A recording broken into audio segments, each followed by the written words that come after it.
하나님 말씀 봉독합니다. 창세기 49장 8절로 10절. 유다야, 너는 내 형제의 찬송이 될지라. 내 손이 내 원수의 목을 잡을 것이요 내 아버지의 아들들이 내 앞에 절하리로다. 유다는 사자 새끼로다. 내 아들아, 너는 웅킨 것을 짓고 올라갔도다.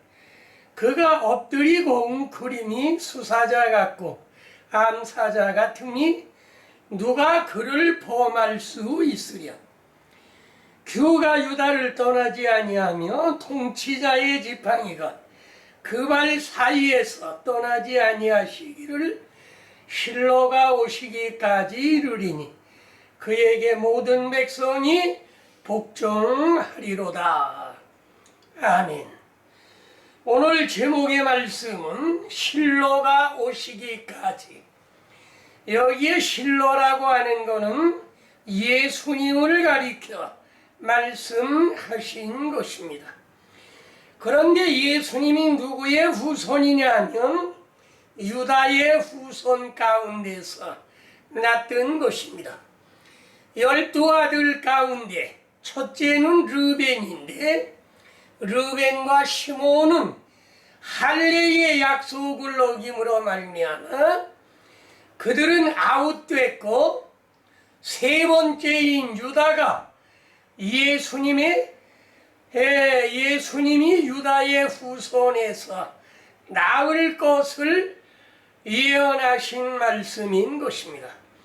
그래서 여기에 규가 유다를 떠나지 아니하며 통치자의 지팡이가 그 발 사이에서 떠나지 아니하시기를 실로가 오시기까지 유다에서 떠나지 아니하리라 말씀하셨습니다. 그러므로 오늘 실로가 오시기까지는 예수님이 오시기까지, 예수님이 오실 것 누가 예언을 했느냐 하면 이사야 선지자가 2번을 예언을 했습니다. 이사야 9장 6절에 보면 한 아이가 우리에게서 낳고 하나들을 우리에게 주신 바 되었는데 그 어깨에는 정사를 메었고 그 이름은 기묘자라 모사라 전능하신 하나님이라 영존하시는 아버지라 평강의 왕이라 할 것임이라 말씀하셨습니다. 탄생 전 예수를 말씀하신 것입니다. 그 다음에 예수님이 육신으로 탄생할 것을 이사야 7장 14절에 예언을 하신 것을 우리가 알 수가 있습니다. 그 이사야 7장 14절에 예언하신 말씀은 어디에 이루어졌느냐 하면 마태복음 1장 21절에 이루어졌던 것을 알 수가 있는 것입니다. 이사야 7장 14절 말씀을 보면 그러므로 주께서 친히 징조를 너에게 주실 것이라. 보라, 처녀가 잉태하여 아들을 낳을 것이요 그 이름을 임마누엘이라 하라. 탄생 전 예수는 이사야 9장 6절에 예언을 했고, 탄생 후에 육신으로 오실 것은 이사야 7장 14절에 예언하신 말씀이 마태복음 1장 21절에 그 예언의 말씀이 응해졌던 것입니다. 아들을 낳으리니 임마누엘이라 하라. 이는 그가 자기 백성을 저희의 죄에서 구원할 자이시니라. 구원의 주로 예수님이 오실 걸 유다가 예언한 말씀이 오늘 본문 말씀에 기록되어 있는 것입니다.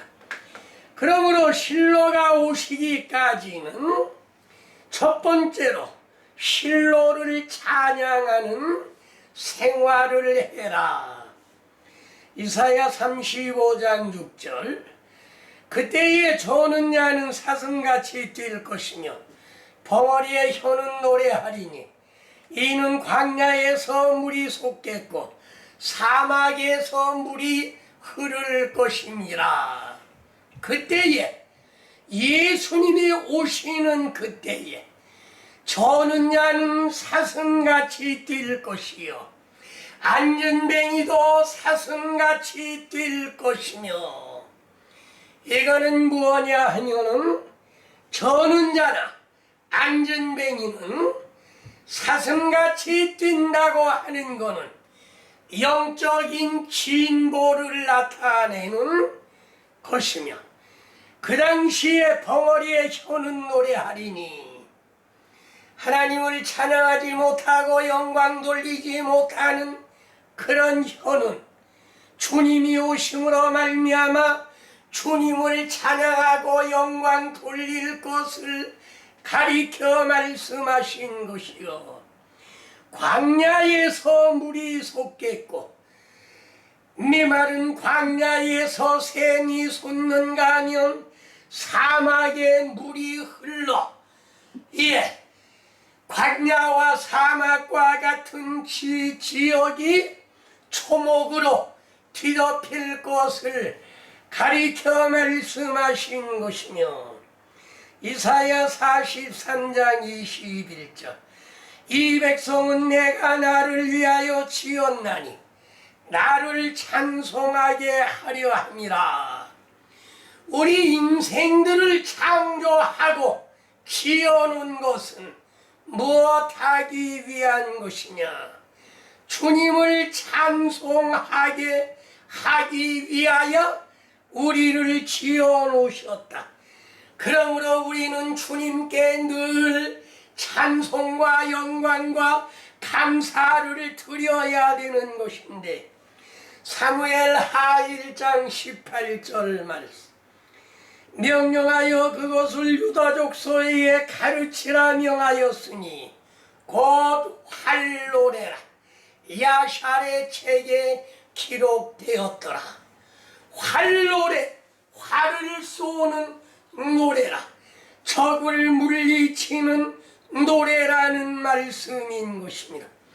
오늘날 우리들을 십자군으로 말씀하셨는데 십자군은 무기, 활을 가지고 적을 쏘아서 적을 물리칠 걸 말씀하셨는가 하면 시편 48편 1절 주는 광대하시니 우리 하나님의 성 거룩한 산에서 극진히 찬송할지라. 거룩한 산에서 사는 교회를 말한 것입니다.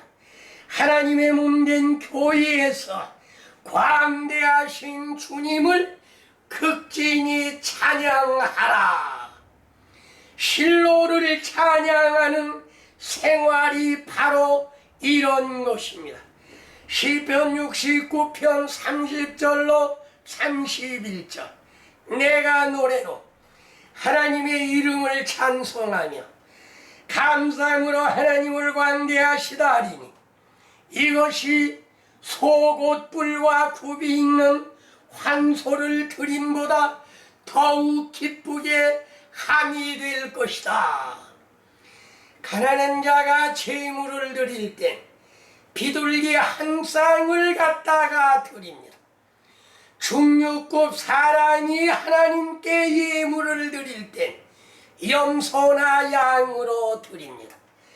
그러나 부자가 드릴 때는 황소를 갖다가 드리는데 여기 시편 69편에는 내가 노래로 하나님의 이름을 찬송하며 감사함으로 하나님을 광대하시라 하리니 이것이 속옷 뿔과 굽이 있는 황소를 드리는 것보다 더 기쁘게 함이 될 것이라 말씀하셨습니다.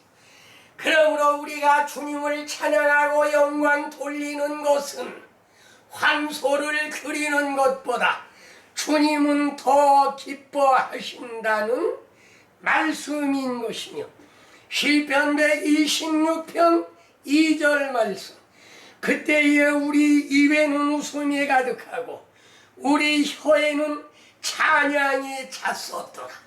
기쁘고 즐거울 때 웃음이 가득하고 그럴 때에 우리의 혀에는 주님을 찬양하는 노래소리가 끊기지 아니할 것을 말씀하신 것이며, 하박국 3장 3절, 대만에서부터 오시며 발 안에서부터 오시도다.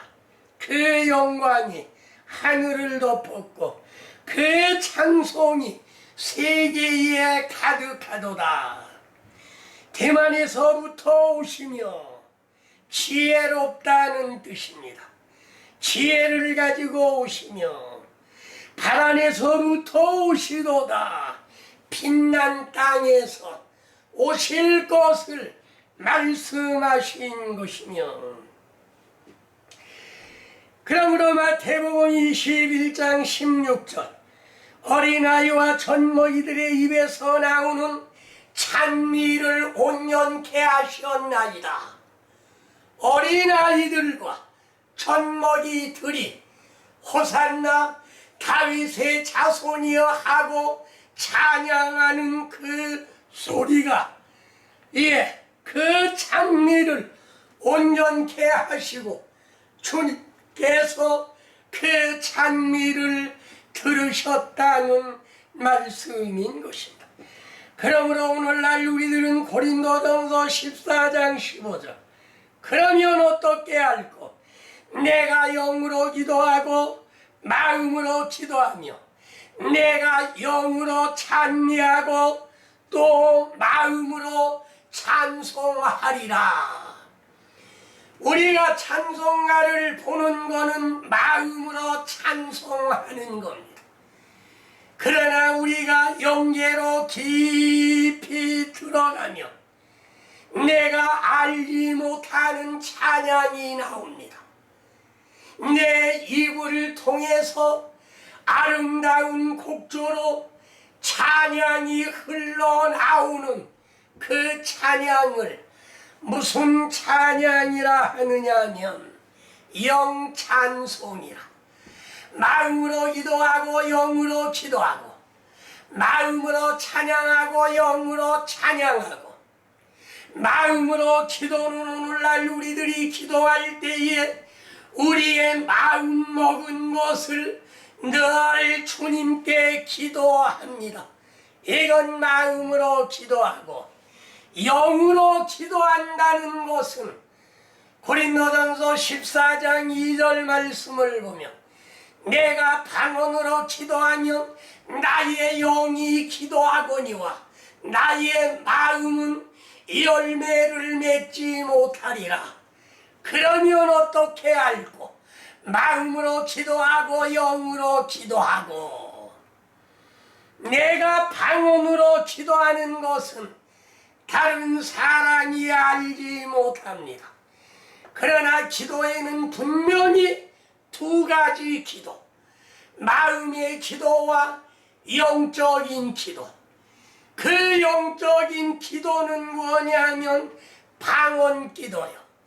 방언 기도라고 하면 내가 방언으로 기도하면 내 영이 기도하거니와 하나님과의 대화를 말한 것입니다. 영으로 주님과 대화하는 것입니다. 이거를 반드시 해야 돼요. 그래서 사도행전에 우리의 믿음의 조상들이 성령 받은 곳을 보면 전부 방언을 했습니다. 사도행전 2장 1절로 4절, 마가의 다락방에 120문도가 성령을 받고 방언을 했는가 하면 사도행전 8장에 보면 빌립 집사가 사마리아에 내려가서 복음 전도하면서 엄청난 이적 기사를 나타냈던 것입니다. 그러나 사도들이 가서 보니까 아직 한 사람에게도 성령 내리신 일이 없다. 그래서 그들을 모아서 무엇 했냐? 성령 받기를 기도하니, 이는 아직 한 사람에게도 성령 내리신 일이 없고 오직 주 예수의 이름으로 세례만 받을 뿐이더라. 이에 베드로와 요한이 안수 안에 성령을 받는지라. 성령 받는 것을 보고 누가 보았느냐 하면 마술사 시몬이 보았습니다. 그런데 마술사 시몬은 성령을 받지 못했습니다. 그래서 돈을 베드로에게 주면서 그 능력을 내가 사자 했던 것입니다. 예, 시몬, 마술사 시몬은 눈으로 보고 귀로 듣고 역사하는 광경을 보고 듣고 했던 것입니다. 그래서 성경 말씀에는 성령 받는 것은 눈으로 보고 귀로 듣는다고 말씀하신 말씀이 사도행전 2장 33절에 하나님이 오른손으로 예수를 높이시매 그가 약속하신 성령을 아버지께 받아서 너희의 보고 듣는 이것을 부어 주시었느니라. 보기도 하고 들을 수도 있습니다. 성령 받는 것은 모든 사람이 볼 수도 있고 들을 수도 있다는 말씀인 것입니다. 그래서 사도행전 19장 1절로 8절까지 보면 사도 바울이 에베소 교회에 가서 너희가 믿을 때 성령을 받았느냐? 아니라 우리는 성령이 있음도 듣지 못하였노라. 에베소 교회는 누가 목회를 했느냐 하면 아볼로가 목회를 했습니다. 그런데 성령에 관한 것을 전혀 알지 못하는 목회자였습니다. 오늘날도 성령에 관한 것을 전혀 알지 못하는 목회자들이 대단히 많이 있는 것을 볼 수가 있습니다. 그래서 사도 바울이 안수하니 성령을 받음으로 세어봤습니다. 그랬더니 남자면 12명을 받았더라. 여자들도 받았겠지요. 볼 수 있고 들을 수 있고 성령 받은 사람은 셀 수 있습니다. 모두 12사람쯤 에베소 교회에 성령 받은 사람이 나타났는데, 예, 여자들은 숫자에 세지 아니하니 물론 여자들도 받았겠지요. 그 다음에 두 번째, 사자와 같이 담대한 신앙. 9절, 오늘 본문 9절에 보면 유다는 사자 새끼로다. 사자와 같이 유다를 사자로 비유했는데 사자는 어떤 짐승이냐 하는 걸 우리가 한 번 생각해 보아야 되는 것입니다. 두 번째, 사자와 같이 담대한 신앙생활. 잠언 31장 30절. 그 짐승 중에 가장 강하여 아무 짐승 앞에서도 물러가지 아니하는 사자와 사냥개와 수염소와 및 당할 수 없는 왕이니라. 여기에는 사자와 사냥개와 수염소, 그 중에도 사자는 가장 강하고 담대한 짐승인 것입니다. 그러므로 오늘날 우리 신앙생활이 사자와 같이 물러가지 아니하고 공격, 진격만 하는 신앙생활.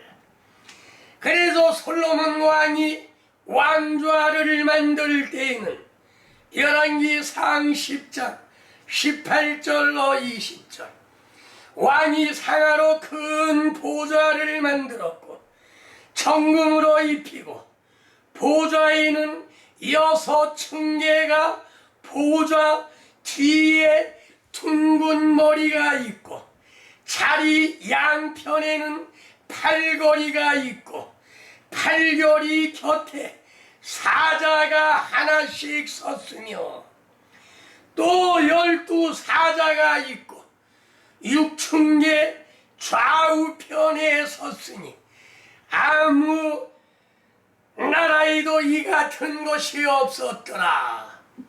왕좌가 6층계가 있고 그 위에 보좌가 있는데 한 층계마다 양쪽에 사자를 만들어 놓은 사자가 12개가 있다는 말씀인 것입니다.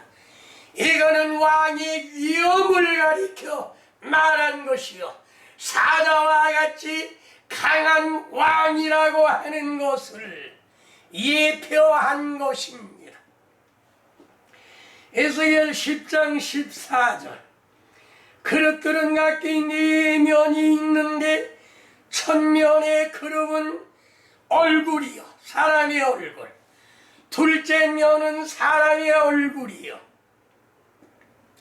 첫째 면은 그룹의 얼굴이요 두 번째 면은 사람의 얼굴이요 셋째 면은 사자의 얼굴이요 넷째 면은 독수리의 얼굴이다.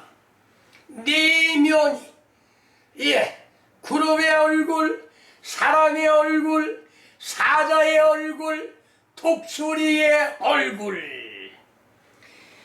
이 그룹의 얼굴이라고 하는 것은 사람을 천사로 말씀하시었고 하나님을 보조하는 가브리엘 천사와 미가엘 천사. 가브리엘 천사는 기쁜 소식을 전하는 천사요 미가엘 천사는 싸우는 마귀와 싸우는 천사, 하나님을 지키는 두 천사인 것입니다. 그러므로 셋째 면은 무엇과 같으냐? 둘째 면은 얼굴이 사람의 얼굴, 셋째 면은 사자의 얼굴, 넷째 면은 독수리의 얼굴. 사자는 땅 중에 왕 중에 왕이요 그 다음에 독수리는 공중의 왕인 것입니다. 그래서 오늘날 우리의 신앙생활은 사자와 같이 담대한 신앙생활. 1, 2 보아도 앞을 보아도 그룹의 얼굴이요 옆을 보아도 사람의 얼굴이요 좌측을 보아도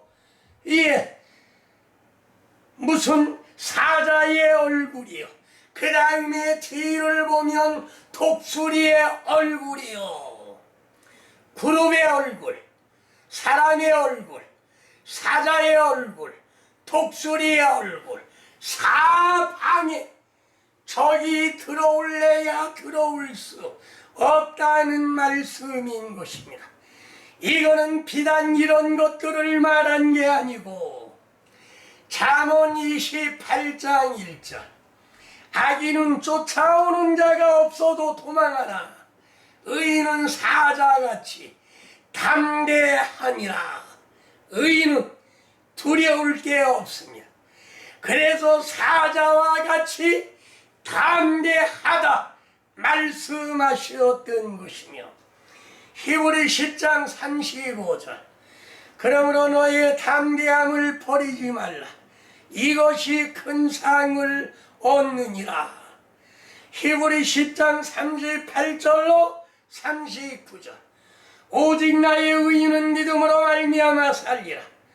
또한 뒤로 물러가면 내 마음이 저를 기뻐하지 아니하리라.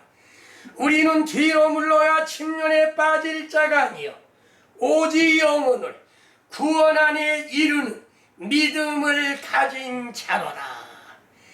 담대함을 버리지 말아라.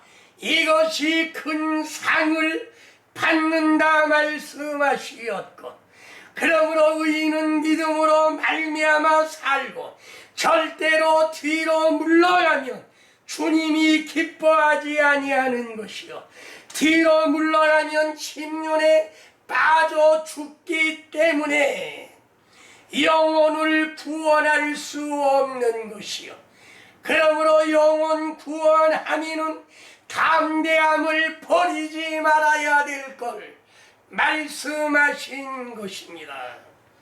세 번째, 여기 유다는 홀과 지팡이를 가졌던 것입니다.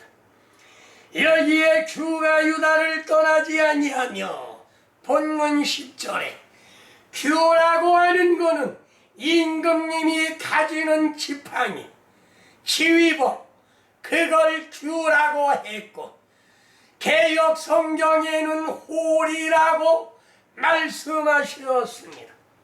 민수기 21장 17절로 18절. 그때에 이스라엘이 노예하여 이르되 우물물아 솟아나라. 너희는 그것을 노래하라.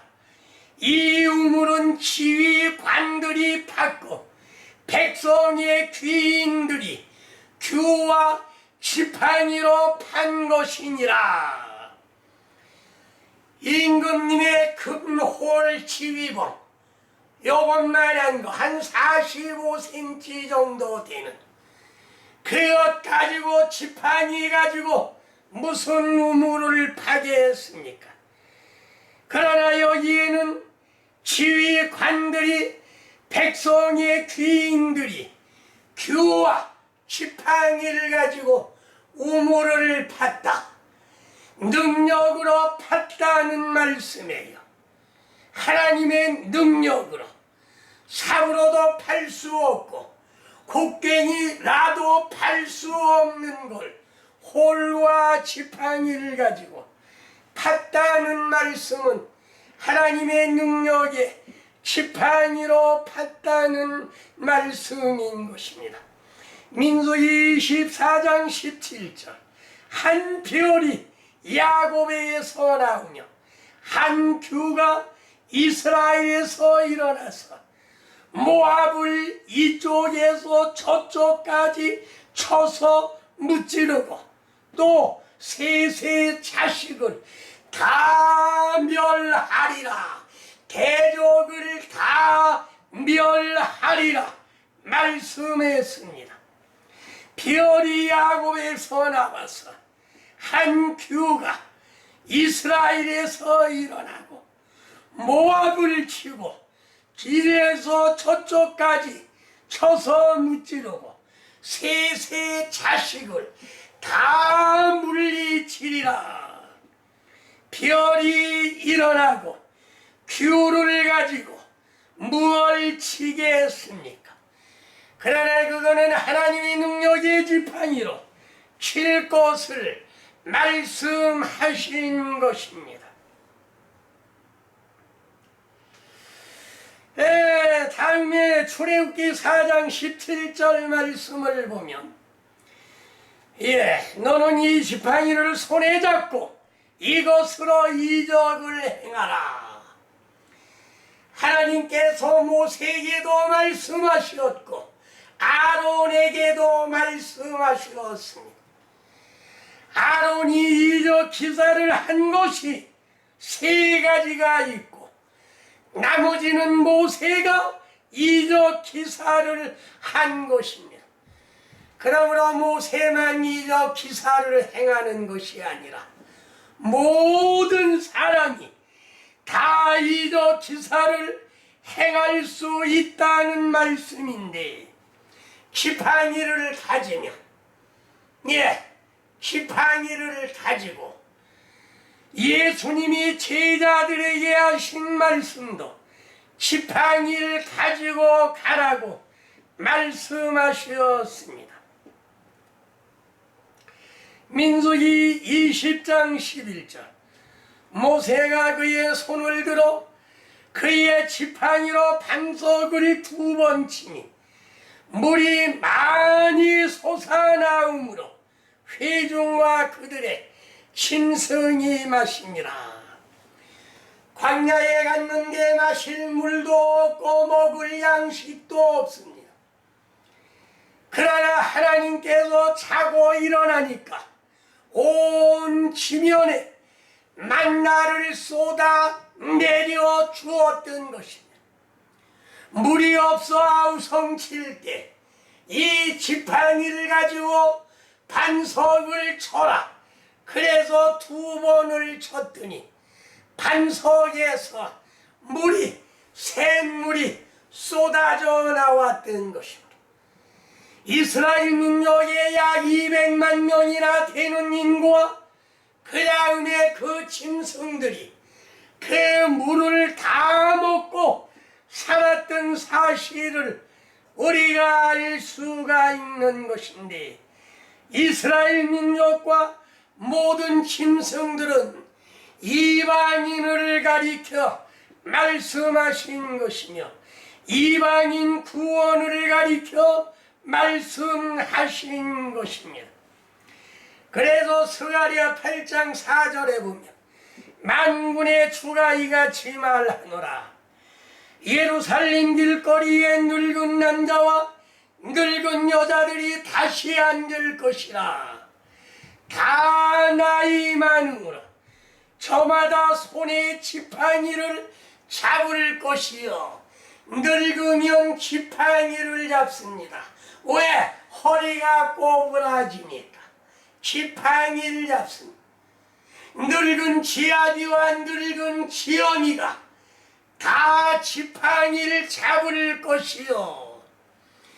이거는 육신적으로는 늙어서 지팡이를 잡는 것이지만은 영적으로는 늙었다는 말이 무슨 말이냐? 장로라는 말입니다. 신앙적으로 오래 늙었다. 오래 늙은 사람은 지팡이를 짚는다. 지팡이를 짚는다고 하는 것은 능력의 지팡이를 가지고 있다. 늙은 기아비와 늙은 지엄이가 다 나이 많으므로 손에 지팡이를 잡을 것이요. 디모데는 대단히 젊은 목사였을지라도 그는 장로라고 불렀던 것이요. 신앙적으로 대단한 신앙을 가지고 있는데 어려서부터 외할머니와 어머니의 신앙으로, 외조모와 어머니의 신앙으로 그는 신앙이 장성해서 장로가 되었다는 말씀입니다. 신앙적으로 늙었다는 말씀인 것이며, 그러므로 오늘날 우리들도 신앙으로 늙어 지팡이를 짚어야 되는데, 이 지팡이는 능력의 지팡이를 가리켜 말씀하신 것이며, 시편 23편 4절 주의 지팡이와 막대기가 나를 안위하시나이다. 나를 지켜주신다는 말씀. 지팡이와 막대기가, 하나님의 능력의 지팡이가 나를 지켜주신다는 말씀인 것이며, 미가 7장 14절 원하건대 주는 주의 지팡이로 주의 백성 곧 갈멜 속 살림에 홀로 거주하는 주의 기업의 양떼를 먹이시되 그들을 옛날같이 바산과 길러 아세서 먹이소서. 무얼로? 지팡이로 양떼를 먹여라. 지팡이로 주의 기업의 양떼를 먹이는데 어디에서 먹이느냐? 바산과 길르앗에서. 거기는 목초가 대단히 좋은 꼴이 있는 그런 산지인 것입니다. 그러므로 거기에서 우리는 먹고 살찌울 것을 가리켜 말씀하신 것이며, 민수기 17장 8절 이튿날 모세가 증거의 장막에 들어가 본즉 우리 위 집을 위하여 낸 아론의 지팡이에 움이 돋고 순이 나고 꽃이 피어 살구 열매가 열렸더라.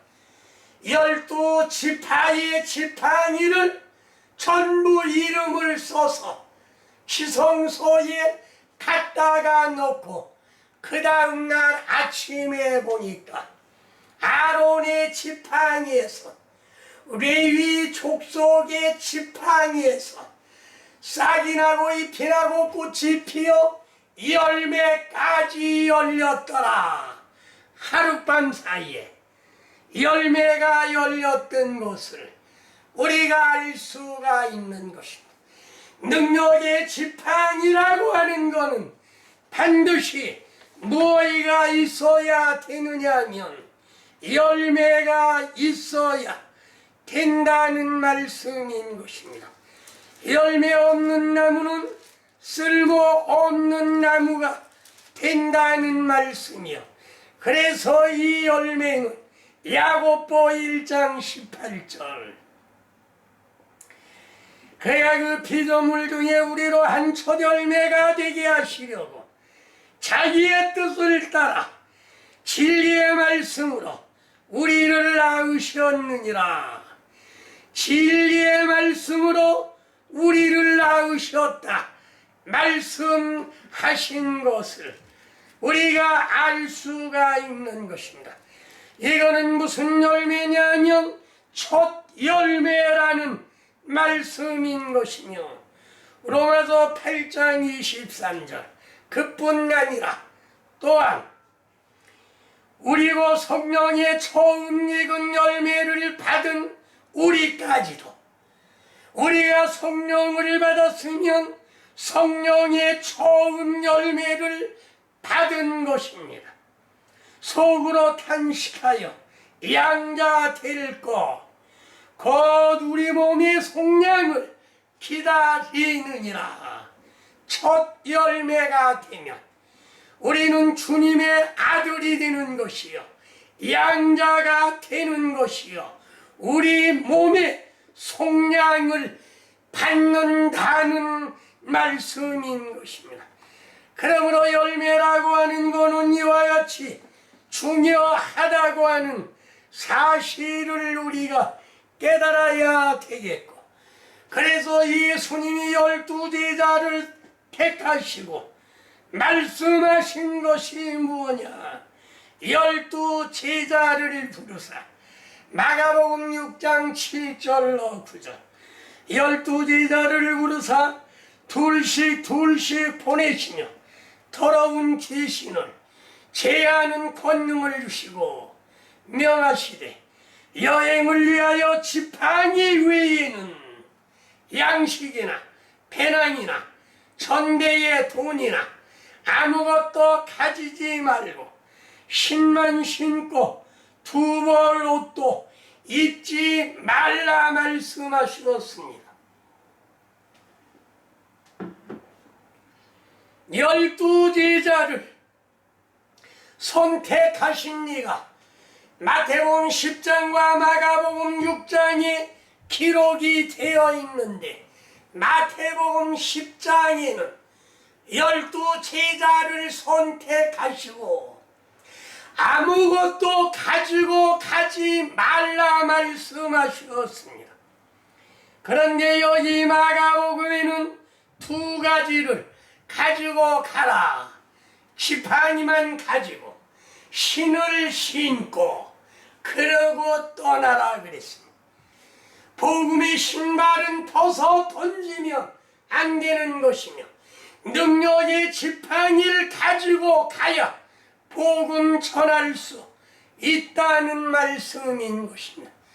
그러면 마태복음 10장에는 왜 지팡이도 신발도 신고 가지 말라고 했느냐?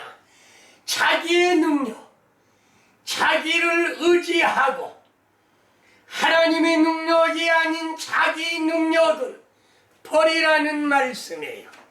그런 건 가지고 가지 말라는 말씀이에요. 하나님의 능력만 가지고 가고 자기의 능력은 가지고 가지 말라. 그래서 무엇라고 했느냐 하면 지팡이를 가지고 가지 말라 말씀을 하신 것입니다. 여기에 가지고 가지 말라고 한 지팡이는 예레미야 5장 31절에 보면 선지자들은 거짓 예언을 하며 제사장들은 자기 권력으로 다스리며 자기 권력으로 다스리는 지팡이는 가지고 가지 말아라. 하나님의 능력의 지팡이는 가지고 가라. 내 백성은 그것을 좋게 여기니 마지막에는 너희가 어찌하려느냐. 자기 권력으로 목회하는 걸 거짓 목자들은 좋아한다는 말이에요. 그러니 그들의 마지막은 어떻게 되겠느냐. 반문하셨던 것입니다. 정리하겠습니다. 실로가 오시기까지 실로는 누구에게서 나왔느냐? 유다 족속에게서 나왔습니다. 그러므로 실로를 찬양하는 생활을 해라. 주님을 찬양해라. 어린아이로부터 어른에 이르기까지 주님을 찬양해라. 오늘날 우리의 신앙생활은 두 번째, 사자와 같이 담대한 신앙생활, 백절불굴의 신앙생활.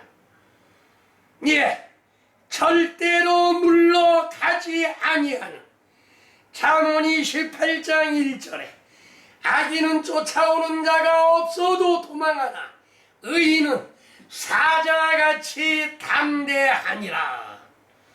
다음에 홀과 지팡이로 가지고 역사하는 생활. 능력 주신 자 안에서 능치 못하니 없는 능력을 행해야지. 자기의 권력, 자기의 수단, 자기의 무엇을 가지고 목회하려는 이것은 절대 그 말하는 말씀이요. 주님이 주신 지팡이를 가지고 능력을 행하는 여러분이 되시기를 주의 이름으로 축원합니다. 아멘.